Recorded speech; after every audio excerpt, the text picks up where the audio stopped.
이제 자료들을 어디서 볼 수 있냐면, 우리 이제 스마트 농산업 관련해서는 농촌진흥청에서 한 70% 정도는 여러분들이 볼 수 있어요.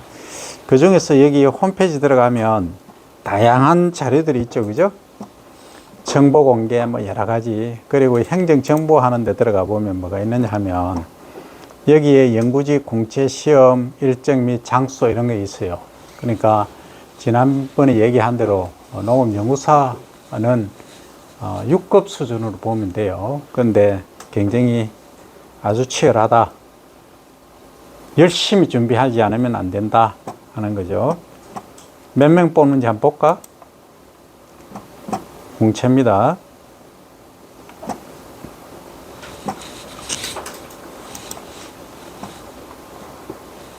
여기 보면 이렇게 돼 있죠. 작물, 농업환경, 농공, 농식품개발, 원예 이렇게 돼 있어요. 그죠? 키워볼까?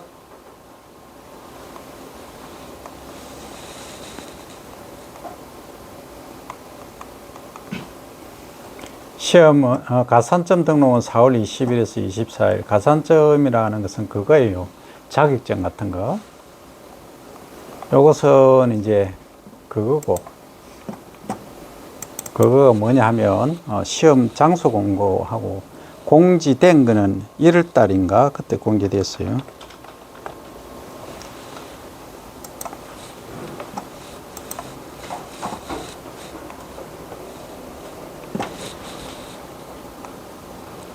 채용 공고 여기 나옵니다. 이게 다양하게 있죠, 그죠? 예. 그래서 이걸 보면은 여러분들이 알 수가 있다. 자, 그리고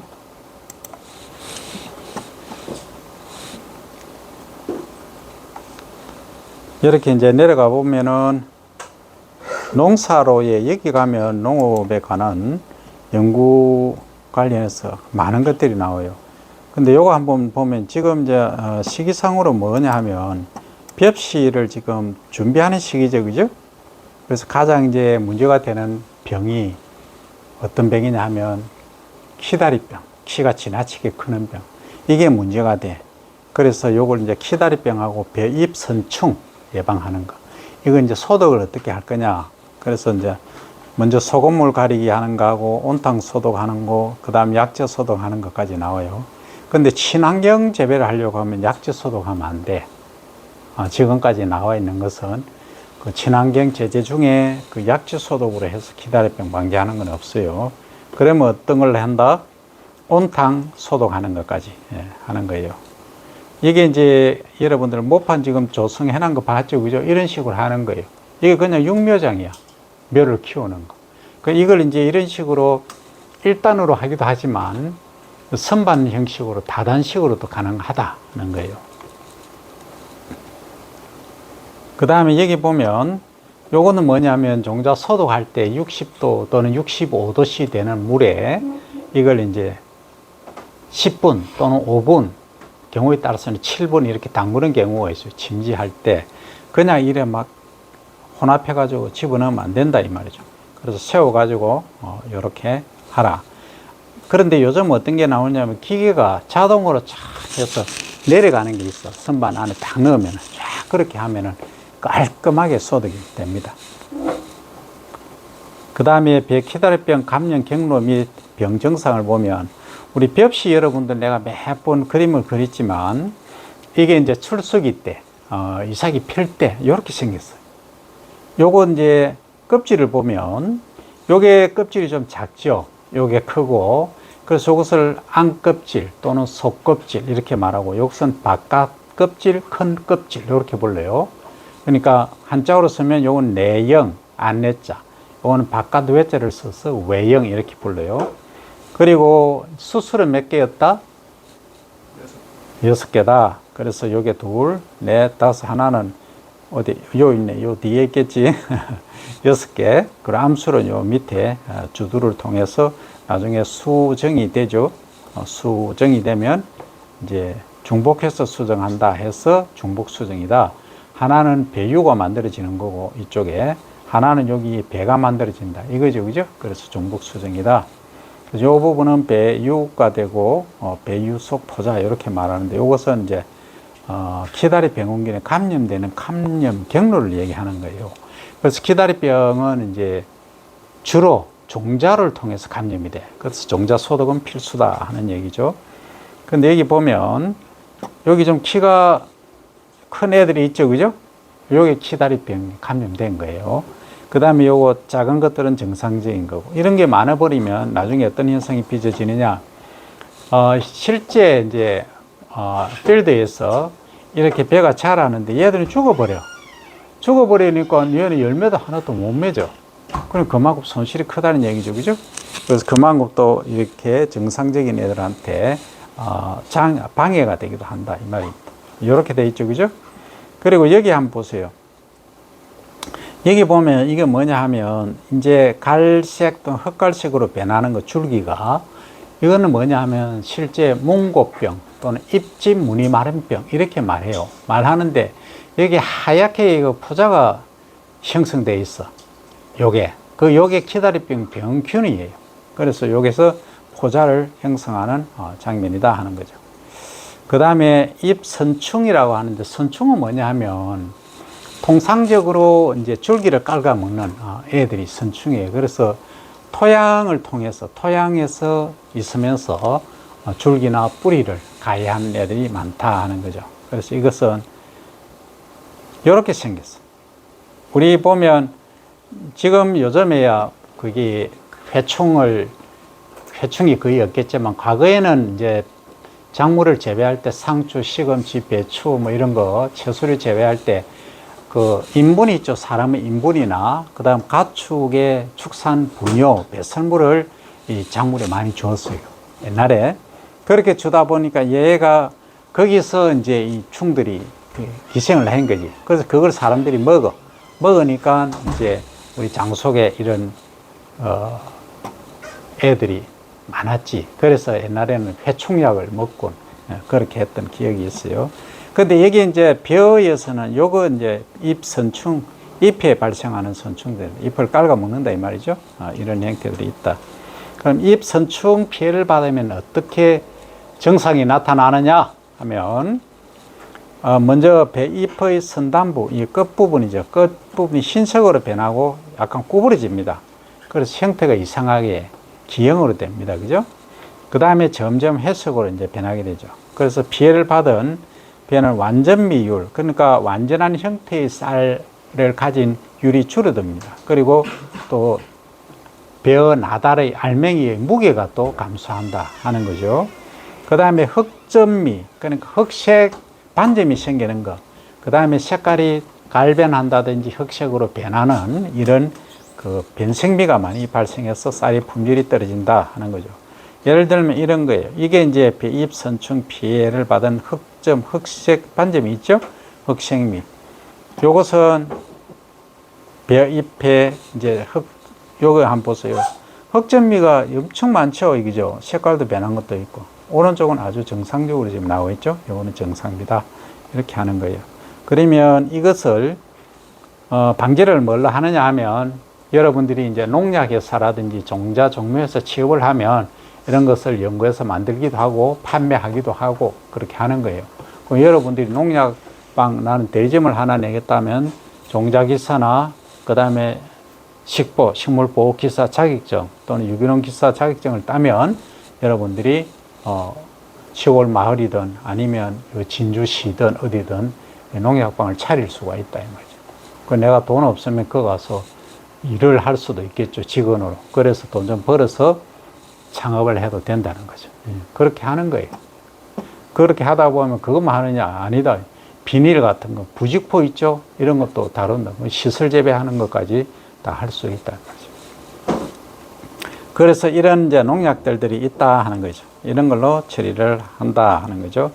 요것은 이제 국립농업과학원 최원 박사하고 박병림 박사가 지금 께서 자료를 올려놓은 거예요. 참고해서 여러분들이 이런 것이 있구나. 벼에서는 지금 기다리병하고 선충이 문제가 많이 되는구나 정도는 알아야 된다. 그래서 이제 병은 기다리병, 충원, 선충이 이렇게 문제가 된다 하는 정도를 알면 돼요. 지금 이달에 지금 준비해서 종자 소독할 때 준비하라 하는 얘기입니다. 그래서 우리가 농업기술 동영상 보면 이제 우리는 벼를 이제 하니까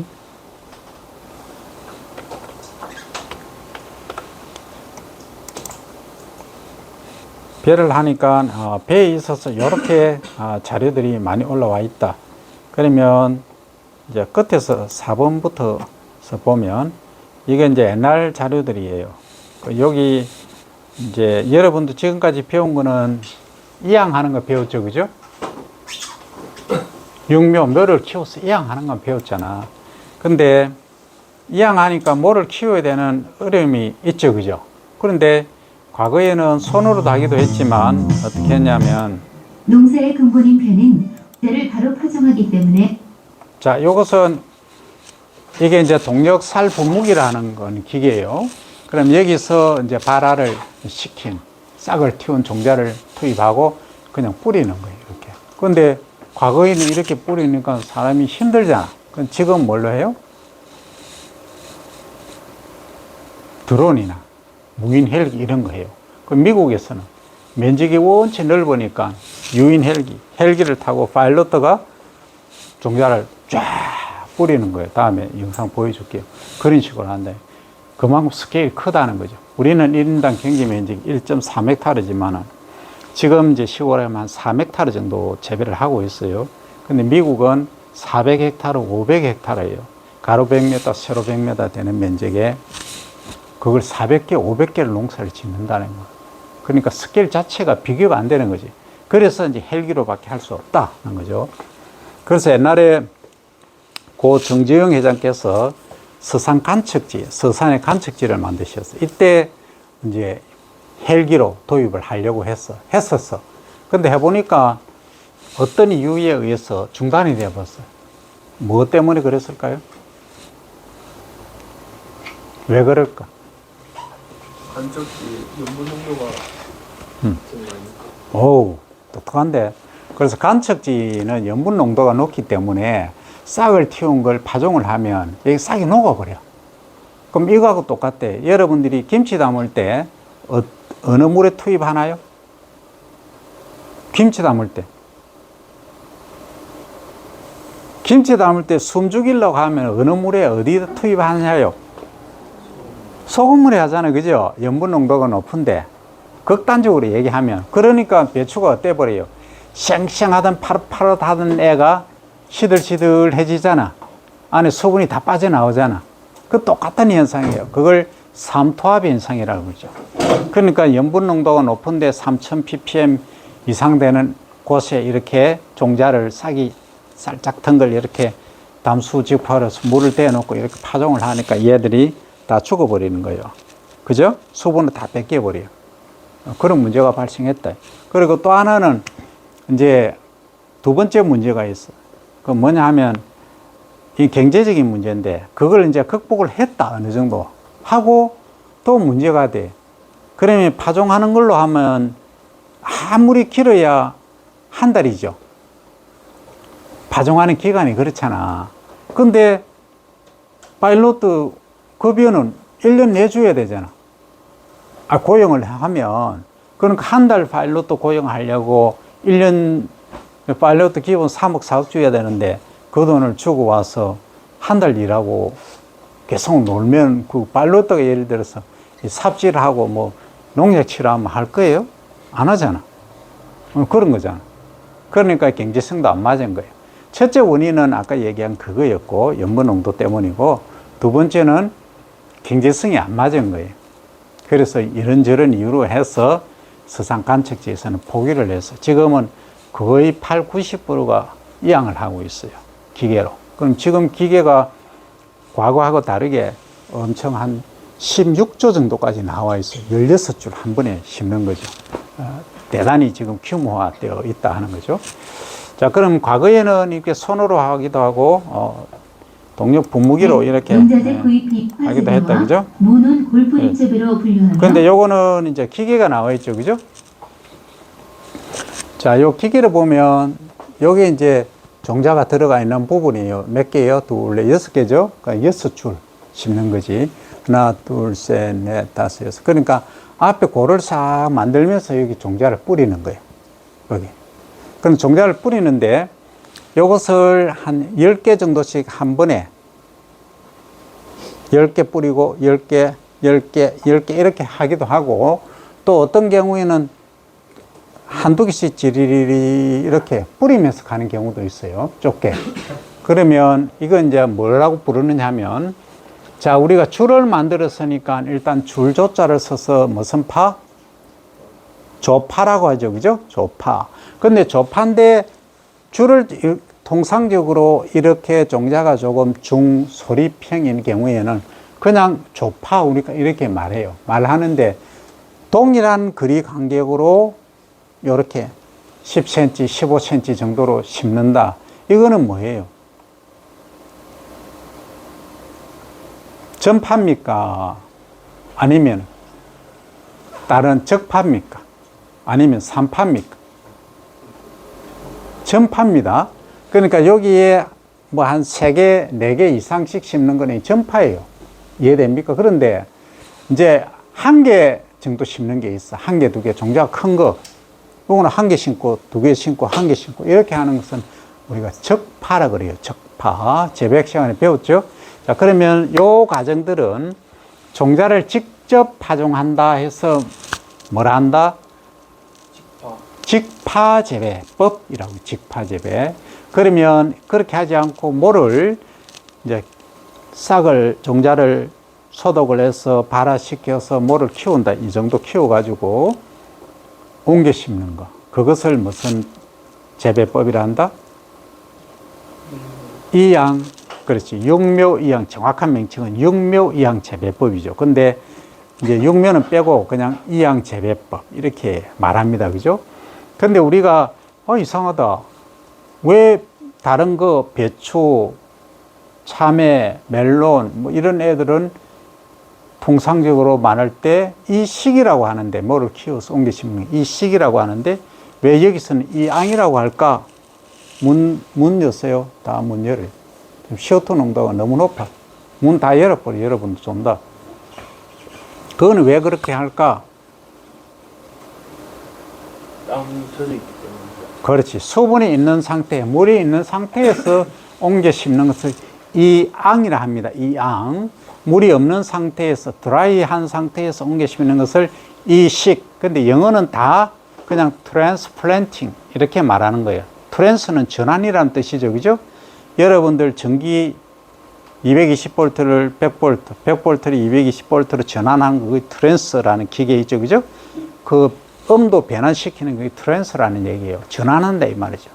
그래서 트랜스, 전환해서 심는다, 플랜팅. 그래서 트랜스 플랜팅 용어는 같지만 정식으로 말한다면 요거는 웻 상태에서 젖은 상태에서 트랜스 플랜팅 하는 거고, 일반 통상적으로 채소류 같은 것을 옮겨 심는 것을 드라이 상태에서 트랜스 플랜팅 하는 거예요. 정식으로 가면 그렇다. 근데 통상적으로 그냥 트랜스 플랜팅이라고 하면 된다. 우리말은 이것은 뭐다? 옮겨 심는 거. 물이 있는데 옮겨 심는 것은 이앙이라고 하고, 밭에서 옮겨 심는 것을 이식, 이렇게 말한다. 그죠? 그런 용어들도 알아둬야 되겠다. 그냥 이렇게 하는 거예요. 그렇게 해보니까 요 시기가, 요즘은 또 이런 기계도 나와 있어요. 자, 여기 보면 여기 통이 몇 개예요? 8개. 8개죠. 그러면 요거 몇 조라고 하면 된다? 8조. 아까는 6개의 통이 있었죠? 6줄. 그럼 몇 조? 6조라고 하는 거예요. 조는 줄조자라 한다 했잖아. 그러면 여기 8개니까 좌측 4개, 우측 4개 해서 8조예요. 8조인데 이거는 물이 있나요, 없나요? 드라이 상태죠. 그럼 드라이 상태에서 심는 거예요. 그러면 이것은 무슨 직파라 하면 될까요? 응? 물이 있는 상태에서는 담수 직파라 한다 했죠. 그럼 물이 없는 상태에서는 건답, 건조한 논에 심는 데서 건답 직파 이렇게 말합니다. 그래서 영어로 하면 드라이 시딩이라고 하고, 앞에 상태에서 물이 있는 데서 심는 것은 웻 시딩 이렇게 말합니다. 그러면 자 여기서 얘기 나왔으니까 여러분들 브레인스토밍 한번 해볼게요. 아까 웻 시딩하고 지금 드라이 시딩하고 비교해 봤을 때 장단점을 지금 1, 2, 3, 4조 조별로 빨리 답을 합니다. 내가 브레이크 걸면서 갈 테니까. 자, 1조. 뭐든지 좋아.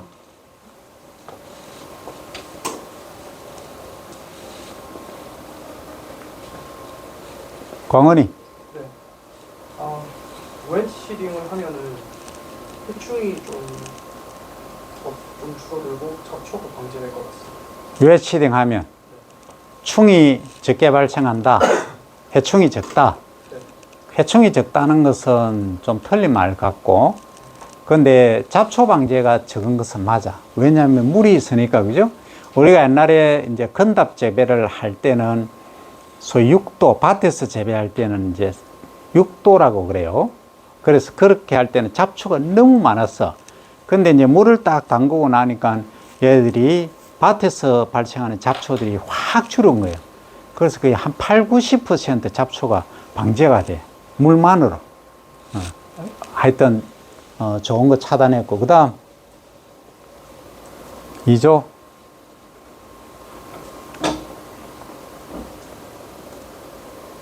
건답지판은 그 비료를 좀 덜 줘도 될 것 같습니다. 건납직파는 비료를 덜 줘도 된다. 왜? 덜 실려 나갈 것 같습니다. 덜 설려 나간다. 그러니까 물을 통해서 바깥으로 유출이, 비료의 손실이 줄어든다. 이 말이지. 근데 실제는 더 많이 줘야 돼. 건답하면. 응? 왜냐하면 건답하면은 물을 대면은 얘가 이제 지하 투수를, 물을 따라서 녹아서 많이, 사라져. 또, 3조.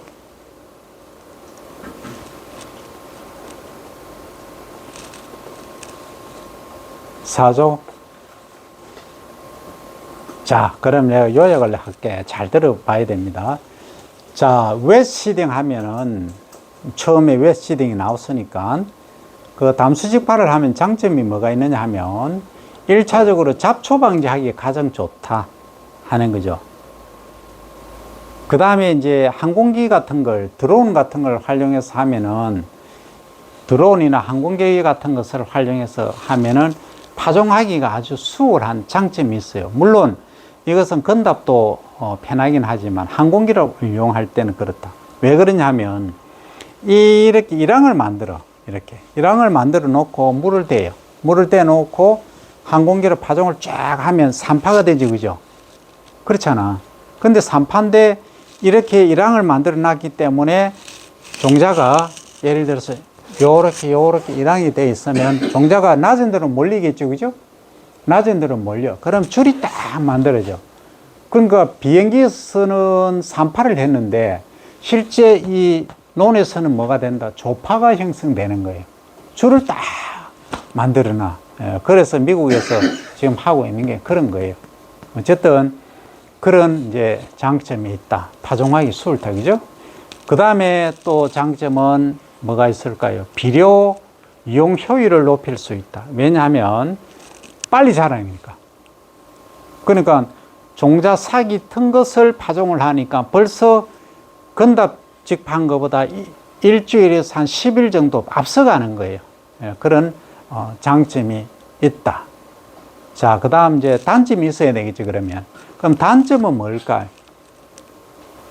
물이 있는 상태에 파종을 하면은 뿌리가 먼저 내릴까요? 싹이 먼저 날까요?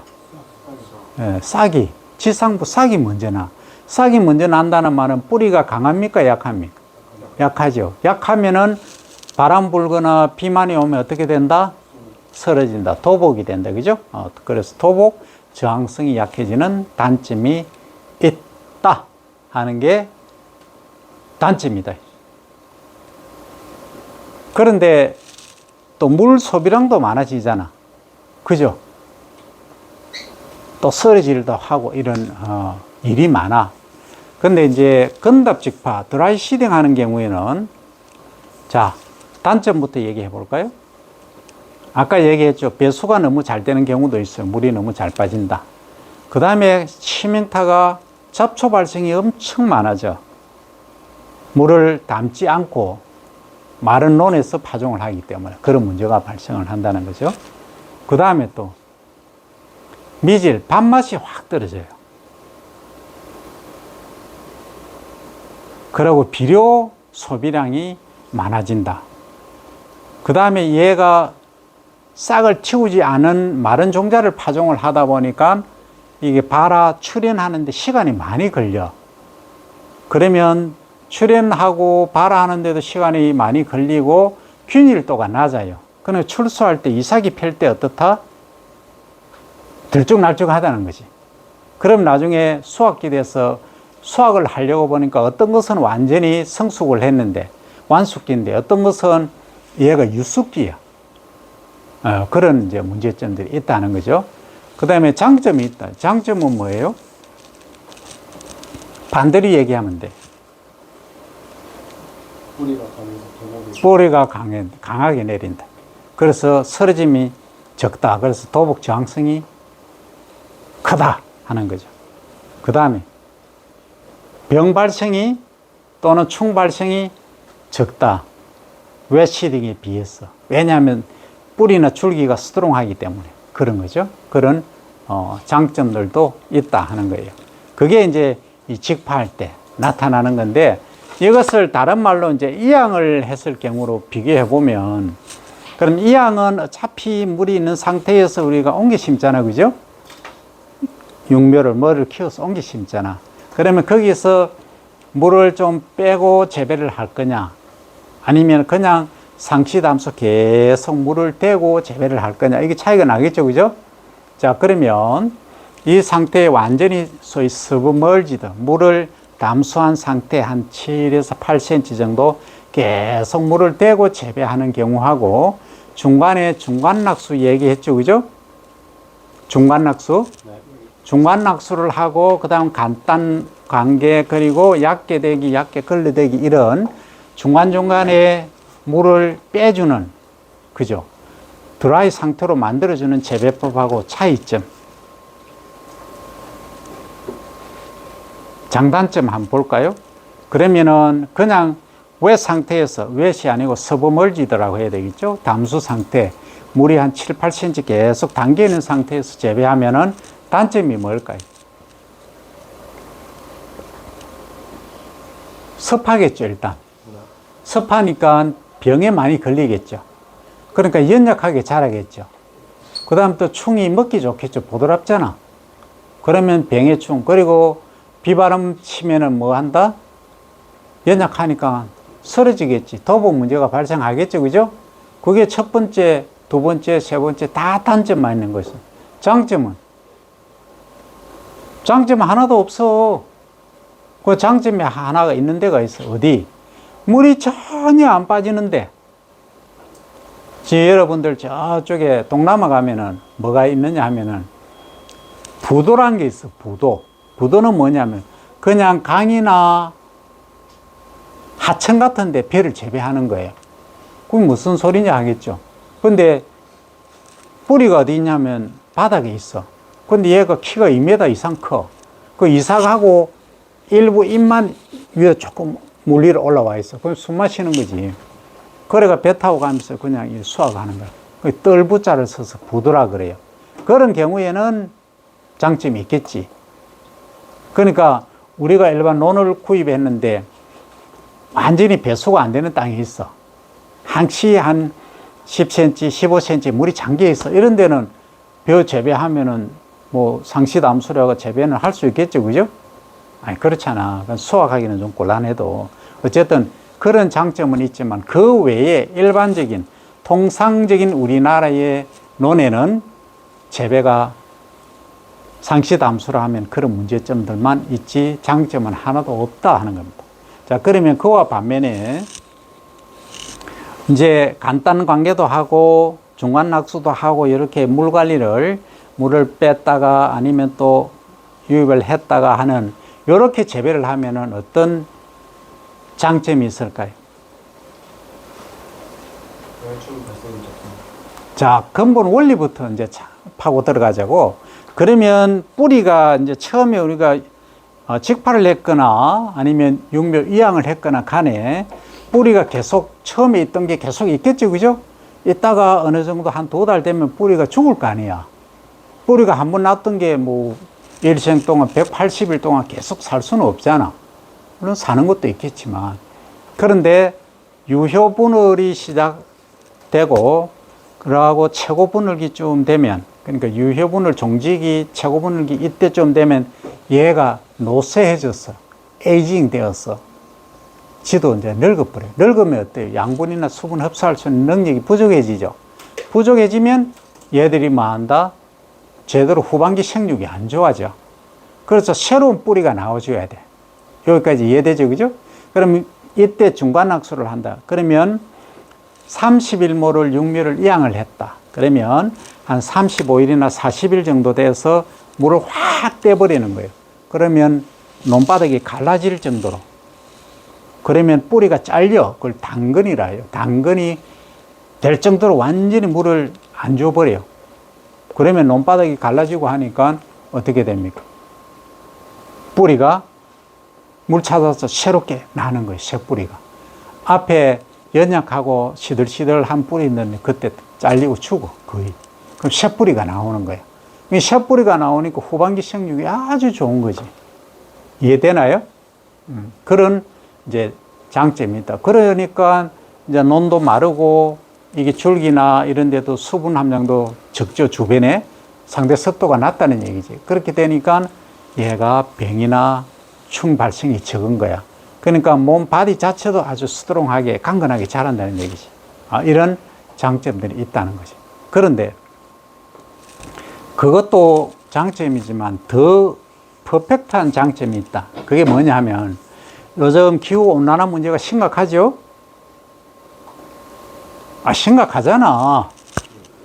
그럼 지구온난화를 어떻게 막을 것인가? 여러 방도에서 지금 많은 연구들이 이루어지고 있다는 거지. 근데 우리가 논에서는 메탄 발생이 문제가 되고 있다 얘기를 하죠. 그죠? 메탄 생성균에 의해서 담수 상태가 되면 그렇다는 거죠. 그런데 이걸 중간낙수를 해주고 한 2주간 물을 빼주고 그 다음에 얕게 걸러대기 이렇게 해주니까 우리 연구에 의하면 한 60% 이상의 메탄 발생을 줄인다는 거예요. 그러면 지구온난화를 막을 수 있다. 그러면 우리가 벼를 재배해서 쌀 공급하고 그리고 벼 재배를 통해서 공익적 기능이 엄청 많죠. 공익적 기능. 첫 번째는 뭐예요? 전 국민에게 풍요로운 쌀을, 먹거리를 제공해 준다는 게 가장 첫 번째잖아요. 그죠? 그 다음 두 번째는 여름철에 논에 물을 담지 않고 그냥 가만히 놔두면 어떻게 됩니까? 여름철에. 엄청 대기가 올라지겠죠. 온도가 높아지겠죠. 그 다음에 여름철에 우리나라 또 비가 많이 오잖아. 그 빗물들이 다 어디로 갑니까? 바로 흘러서 하천 강으로 가서 범람하겠지요. 저위되지. 그죠? 그렇잖아. 침수가 되겠지. 그런데 이제 그런 걸 이제 또 방지하는 역할도 한다. 그럼 홍수 방지하겠죠. 그 다음에 또 하나는 논에 물을 가두므로 해서 비가 내렸다. 바로 하천 강으로 흘러가지 않으니까 이게 땅 속으로 투수가 돼서 들어가니까 지하 수온이 어떻게 된다? 함량이 되겠죠. 지하수가 많이 만들어진다는 거죠. 그 다음에 우리가 여름에 논을 쫙 바라보면은 이 초록을 보면 어때요? 정서적으로 안정감을 가질 수 있겠죠. 그러면 논에 물이 있으니까 수생생물이 어떻게 된다? 살 수 있겠죠. 서식할 수 있다. 그러니까 수생생물 다양성을 유지를 할 수 있다. 그런 여러 장점들이 많이 있다. 이게 공익적 기능이다. 그리고 쌀 자체가 만약에 식량이 부족해진다 하면은 예를 들어서 전쟁 났다. 예를 들자면 전쟁 난 거하고 쌀이 예를 들어서 우리가 지금 350만 톤, 380만 톤 생산하죠. 그런데 여기에 뭐 완전히 흉년이 돼서 문제가 된다 하면은 어떻게 된다? 한 80만 톤, 100만 톤밖에 생산 못 한다 하면 이건 뭐 전쟁보다 더 무서운 일이 벌어지겠죠. 그리고 또 농사를 안 짓게 되면 우리가 식량을 외국에 의존한다면 어떻게 됩니까? 만약에 그네들이 지금 1kg에 3,000원 받던 것을 10만 원, 20만 원 하면 사 먹어야 돼요? 안 사 먹어야 돼요? 대체할 게 없다는 거죠. 그래서 결국은 식량이 뭐다? 안 보고 우리의 생명입니다. 그래서 우리 쌀은 그만큼 중요하다. 생명이고 안보다 하는 이 점을 꼭 기억을 해야 되겠다. 그래서 그러면 배를 꼭 재배해야 된다. 그래서 어느 정권이고 어느 정부국 간에 논에서 벼 재배하는 것은 가장 첫 번째 항목이다. 단 지금 쌀이 어느 정도 과잉 생산된다고 하면 다음을 위해서라도 이 논은 없애지 말고 논은 유지하고 타작물, 좀 많이 소비하는 작물을 좀 심으라 하는 거죠.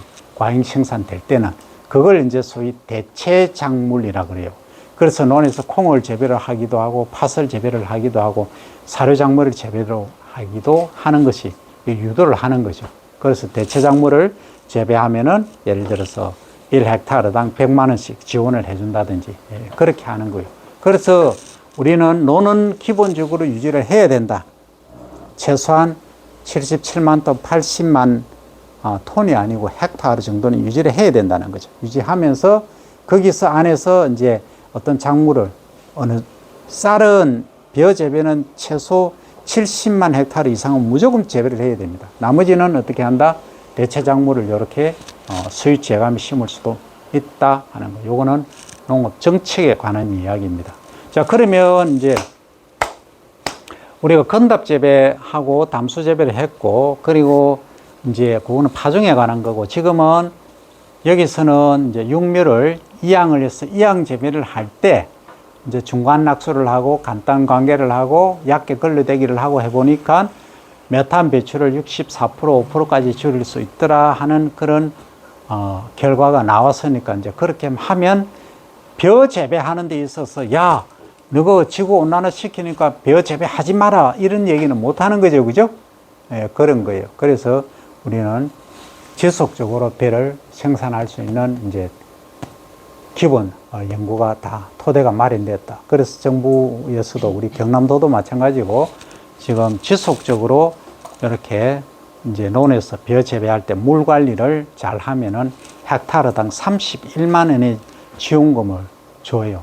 그게 그만큼 중요하고 절실하기 때문에 그렇다 하는 겁니다. 자, 그러면 지금 직파까지 파종하는 것까지 얘기했죠, 그죠?